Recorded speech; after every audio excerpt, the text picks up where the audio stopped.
Знай наших. В Сыктывкаре на базе спортивной школы номер 1 состоялся чемпионат по волейболу среди главных управлений МЧС России Северо-Западного федерального округа.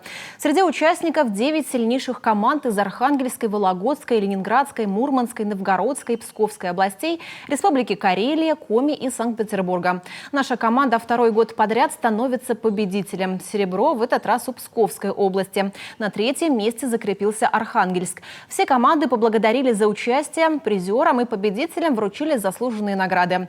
Отметили отдельных игроков. Лучшим связующим признан Илья Гладышев из Архангельской области. Звание «Самый опытный игрок» досталось Александру Другову, а самым полезным игроком стал Станислав Грудинин.